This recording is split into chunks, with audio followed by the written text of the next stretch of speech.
What's going on YouTube, bro? Once again, back here with this shitbox.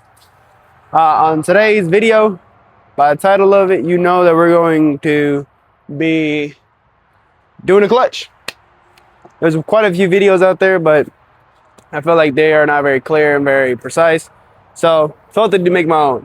But the reason I'm changing the clutch from my particular situation is I was driving and I already hear a rattling noise within that area. So I knew. You heard that? Oh. So I knew something was in there that's making noise. And then I kind of postponed the whole replacing the clutch because it's getting on the miles. I bought it with 115,000 and I like to replace it once in a blue moon, especially the way I drive and I beat on this V6. So I decided to replace it, but I kind of postponed it because other cars, if you can't see in the background, there's a blue truck back there, this car, there's a few other cars that were out of commission, so I couldn't really work on it. So now I got the time to try to take it apart. Today is basically going to try to take everything apart. With that being said, just a few notes for the Ford engineers or whatever. Why are the bolts single use for the flywheel? Just heads up, you will need to buy new flywheel bolts for the manual transmission.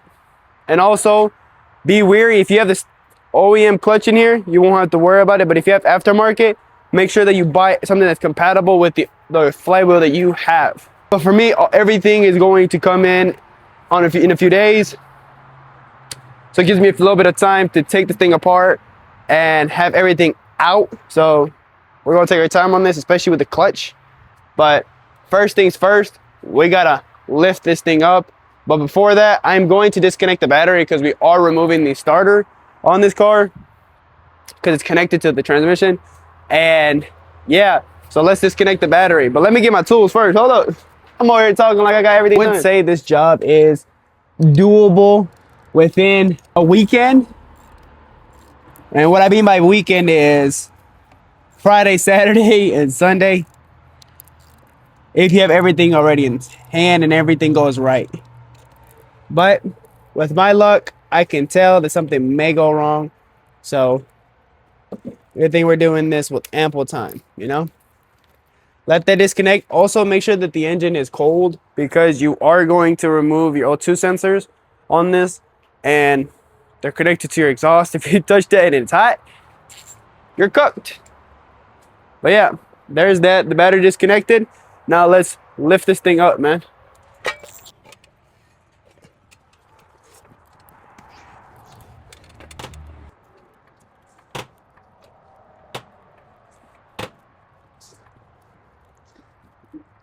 Lift it up in all 4 points. Not ideally how I would want it, but for the time being, it's gonna have to work. Getting under there and disconnecting the drive shaft. Hold on, let me see if this is just being sketched. Paranoid or something, but this thing is a little crook. But it's because one of the jacks there is a 1-ton and everything else is a 3-ton. I doubt that'll be an issue, but let me go get all the tools I'll need and I'll be right back. 1 second.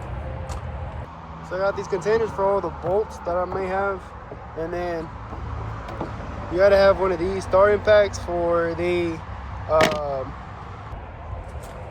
bolt on the flywheel. I gotta look for my 12-point or 6-point socket set. It might be in the back of one of these other cars, so I'll be back. Never mind, we just got my dad's stuff, and hopefully that's enough to get it done. But we're going to go under the car now. So for those 12-point sockets, it's a 12mm, one of these kind of sockets. So yeah, you gotta disconnect it there, and there's another 4 up here, and then this drive shaft should be coming down. This thing is heavy as hell, so either have somebody ready to hold it for you or just be prepared for this thing to fall. But yeah, let's get it done. Damn. Well, not as easy as I thought.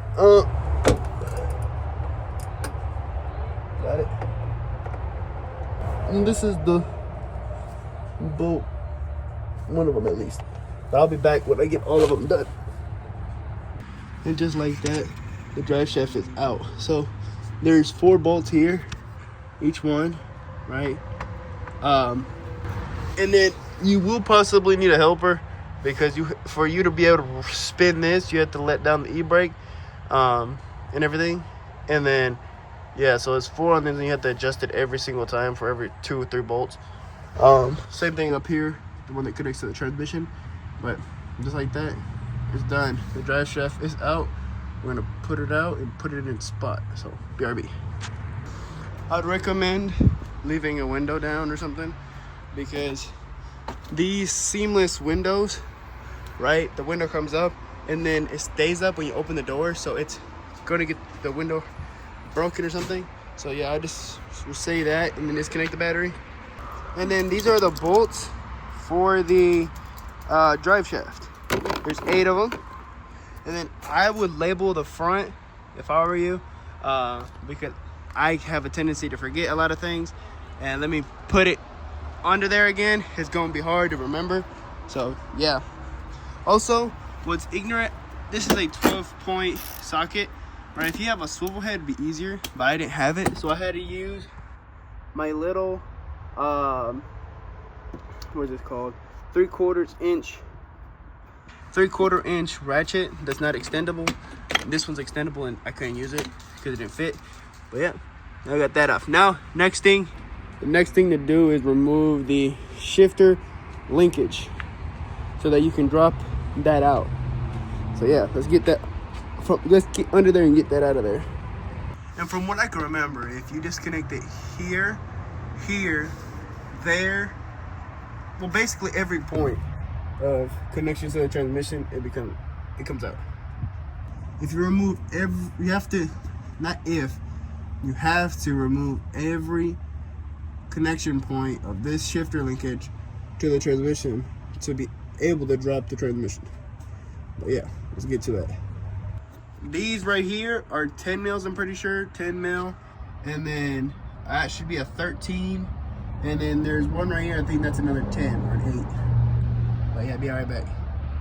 So the shifter linkage is out now. So yeah, now we're gonna work our way up that way to 2 sensors and the starter. So on that way.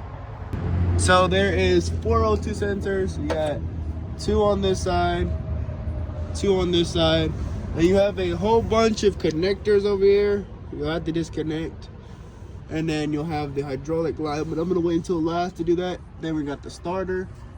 That's the next priority to take out, starter. So on top of the starter, there's one right here, that's a 10, that's a 13, and then this is a 13 or 12. So, and then these are 10s. So I removed the starter. It was 2 10 mils, a 13 and a 10 on it. Now I'm removing the lower bell housing bolts. I was gonna dismantle it here, but the same issue would be the transmission would fall and everything. So I'm going ahead and just going around and removing these bolts. I have 1, 2, about 4 or 5 more to go. So yeah, and then we'll brace this with the transmission jack, lower these out, and then we'll loosen up these like 15 mil, I think they are 15 mil, and then yeah, and then it should be ready to drop. I didn't expect myself to get this far today, but surprisingly we did. Also, I didn't realize that I have an exhaust leak here, so I might as well just chop it off here and here, and it'll just be a headache-free experience. So yeah, BRB. From the first time I did this job, I have a transmission jack. So we're on our final steps. We removed the bell housing bolts. Now we're on the way to suspend the transmission, because if not, it will fall off. So on our way. So we're removing now the cross member bolts. There's one for the middle. I don't know what it's for, but we're removing that. It's a 13 mil, and the ones on the outside should be 18s. And now we're on to our next step of removing these cross member bolts. One final.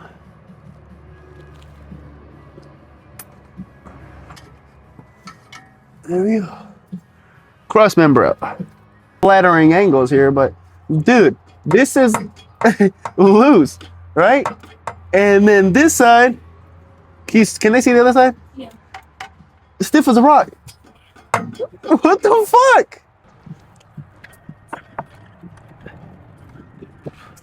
Can you see the gap? Can you point up to the gap? Over here? Like right here. There we go. Okay, let's lower. Dude, we got the transmission out in a day. Holy fuck. I was not expecting this much progress.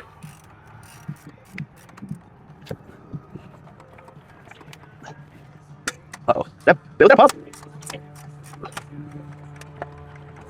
You coming out? Yeah. Can't tell how much more I gotta go.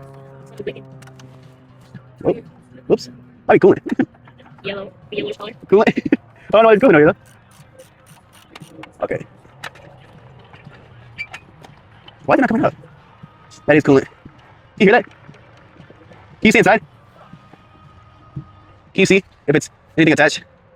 Do you see the shaft? Oh, I know what's leaking. The fucking... Oh, I'm a dumb man. I think I just broke it. The fucking hydraulic line. In all reality, I wasn't expecting to get this far in one day. Look how beautiful it is outside though. Damn, in one day, we basically dropped the whole tranny. I'm gonna clean up all my extra pieces and everything, but first we gotta drop this line out. So there is a hydraulic line right here, and there is a clip right there that you would have to disconnect. Just be mindful that this is going to leak hydraulic fluid, so have a bucket. I might no fucking bucket. So also don't lose this little clip, because I did it last time and you can't buy these. And I'm about to lose this motherfucker. Final step, lower her down, man.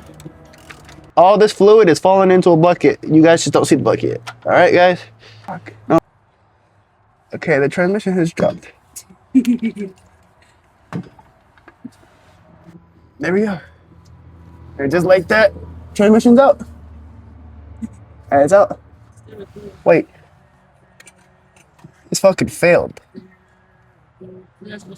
I forgot to show, but my catastrophic failure on my transmission was the master slave cylinder. I don't think it's the clutch, but I'm going to replace it now that I'm in here though. Hopefully we get to finish the job today. My other parts came in and I got everything already laid out, the transmission, everything, but I have to lift the car back up because I had to lower it so that it didn't seem suspicious that it was out of commission for a few days.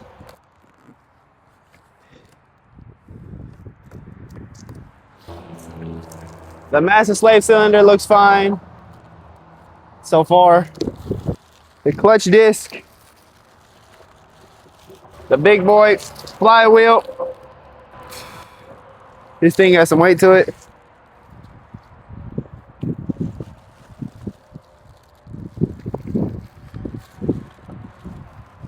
And then pressure plate. Oh, you can't see that, the pressure plate. I'm doing a transmission fluid flush, and this is what the fluid looks like that's coming out of this tranny, bro. It looks a little bit worse down here, but you can tell it has a lot of stuff in it. So, I don't know, we'll see. But we're gonna remove the rest of the fluid and be back. Also, I'm putting in this in here. I think this is normal amount of play for these input shafts on the trans case, but I could be wrong. So we're back with everything now. I'm going to fill up the transmission with clean ATF fluid. So yes, I got a gallon and then I got an extra quart right here. So we're gonna flush it and then we're gonna put fresh fluid in it and then sand it on the way under so we can lift this car properly and then go through the whole process. So yeah, I'm gonna put the fluid in. I'll be back.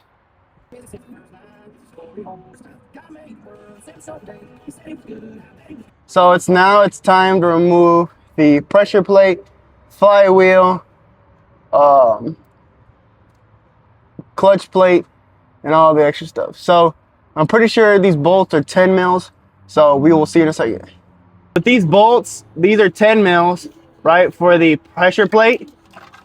You can zip tie this all the way, all you want, or whatever. It's still gonna come in your face. Pause. But I'm not having an issue so far. But this thing spins, all of it does. So be wary of that. So the clutch and everything come off as a solid piece. But I think also another part of my failure on my car was this. On the new one, it doesn't move like this. And then so the bolt for the socket for that is a E12, and I got these at Harbor Freight. They are impact star sockets is what they're called, but it's an E12. These are the single-use bolts that I was referring to, because if you reuse these after you're done torqued them, they are elongated and this can move. So yeah, because it kept spinning, so I got my impact out. We're gonna impact these off, but should be the same procedure.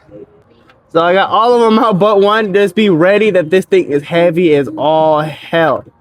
And yeah, so be ready, either have a helper or just be ready for it just to fall out of the way. So yeah. All right. There we go. Got it. Right. That's all I got for right now. I don't know how, but they did. So I'm gonna unwrap all these and then reinstall everything. It's in there after a little while. Teamwork again. Anyways, so with these, you wanna go in crisscross pattern so that you tighten them evenly. And I'm using this gun right now to start them by hand. Well, not hand, but by gun. And I'm gonna torque them down with a torque wrench. These are. So the good thing is I have a clutch alignment tool from my last job, and the one they sent me like that. So yeah, we're gonna use this to line everything up. So yeah, we're gonna put this pressure plate on, this clutch kit, this clutch. But what I was referring to, so I got all that back in. It was a pain in the you know what. Things didn't line up first try. Yeah, but we got it done. That's that point in time to push this bad boy under here. Let's see. She will clear. Oh, but I'm aligning the transmission under there. There's a dowel on it that's not lining up properly. Yeah, it's just giving me a hard time. But we got it on there. You will have to support the motor so that the transmission can slide properly. The input shaft goes into the back end of the motor. So yeah, that's just a heads up. So we got the transmission back in, bolts back in. I'm zip tying this to certain parts so that the O2 sensors are not in the way.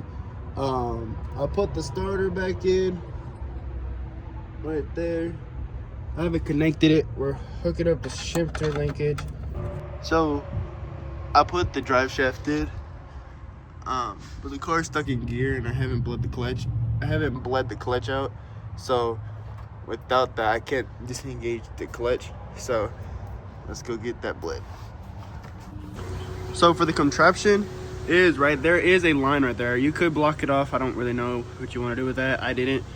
And then I have a D-band, no, I don't know what to call this, clamp onto this vacuum pump, and it's holding about 20 pounds right now.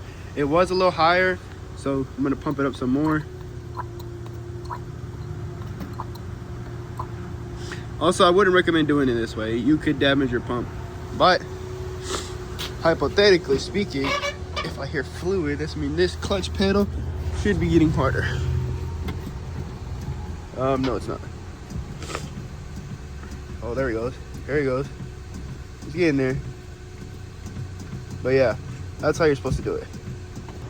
And I'm not seeing any leakage so far, so that means this is working. Also, I pumped this up all the way I could. Until like 28. And hopefully that's enough. Make sure your tank reservoir is full and see what happens. And then when we come back from church, I'm gonna pump that some more. But yeah, that's all I got for right now for it. And then we should be able to start it up later if the clutch acts right. So we can disengage it and get it out of gear. Because it's in third right now, I think. But yeah. So I'm still out here trying to work on this thing. I can't get the pedal to disengage the clutch yet. I don't know what I'm doing wrong. I've made sure I'm not leaking. Right, I went down there and to make sure. So from the last clip that you guys seen was me talking about there was no leaking from the throwout bearing. Well, I got the clutch bled. The car is running and driving. I did a lot of yapping, but I had an issue with the throwout bearing. It wasn't grabbing air, not grabbing air. It wasn't grabbing brake fluid. So I had that issue, and then on top of that, I couldn't get the car out of gear. Like, it had this much room of neutral, and it had this much of like fourth gear or third, one of those two. I don't know which one.